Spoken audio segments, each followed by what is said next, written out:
বাদশার নির্দেশে গর্ত করা হলো, সেখানে আগুন জ্বালানো হলো। একজন একজনকে বলছে যে তুমি ঈমান থেকে সরে দাঁড়াও, আমি বাদশাকে খোদা মানো, আমি বাদশার আইনের বিরুদ্ধে যাবে না, এটা স্বীকার যে করবে তাকে এই আগুনে আর নিক্ষেপ করা হবে না।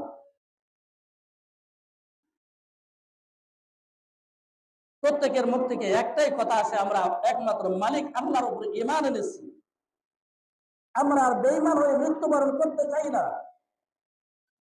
আল্লাহ আমাদের জন্য জান্নাত রেখেছে, আমরা জান্নাতে যেতে চাই, আমরা আপনার কথা মানি না। একজন একজন করতে করতে সকল মানুষকে ওই অগ্নিকুণ্ডের মধ্যে নিক্ষেপ করা হলো। একজন নবজাতক শিশু সন্তান কুলে নিয়ে মা দাঁড়িয়ে আছে। একজন নবজাতক শিশু সন্তানকে কুলে নিয়ে মা দাঁড়িয়ে আছে এবং দু চোখের পানি ফেলে দিয়ে কাঁদতেছে,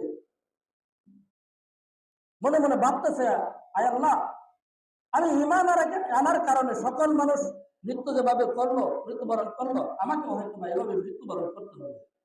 আয় আল্লাহ, আমার জীবন নিয়ে আমি তো ভাবি না, আয় আল্লাহ, আমার জীবন নিয়ে আমি আফসোস করতেছি না, আমি একমাত্র আপনার উপরে ঈমান এনেছি। আমার একটু মায়া লাগতেছে আমার কোলের যে নবজাতক সন্তান, আমি কিভাবে আমার এই সন্তানকে নিয়ে আমি আপনার এই আগুনের মধ্যে যাব। আল্লাহ তাআলার পক্ষ থেকে ওই শিশু সন্তানের মুখের জবান খুলে দিলেন, সুবহানাল্লাহ। আল্লাহ তাআলার পক্ষ থেকে শক্তি দেওয়া হলো শিশুকে, বাচ্চাকে। ওই শিশু সন্তান মাকে ডাক দিয়ে বলতেছেন, মা, মা, তুমি যেই আগুনটাকে তুমি আগুন দেখতেছো, এটা আগুন না, এটা তোমার জন্য জান্নাত। সুবহানাল্লাহ। এটা তোমার জন্য আগুন না, এটা জাহান্নামের শাস্তি না, এটা সরাসরি জান্নাত। তুমি যদি চোখে দেখতেছো আগুন, আমি দেখতেছি এটা জান্নাত। ও মা, আর দেরি করো না, তুমি ঝাঁপিয়ে পড়ো, আমাকে নিয়ে ঝাঁপিয়ে পড়ো, আমরা জান্নাতে থাকতেছি। সাথে সাথে মা শিশু সন্তানকে নিয়ে আগুনে ঝাঁপ দিলেন এবং আল্লাহর মেহমান হয়ে গেলেন, সুবহানাল্লাহ। তবু কি করলেন না?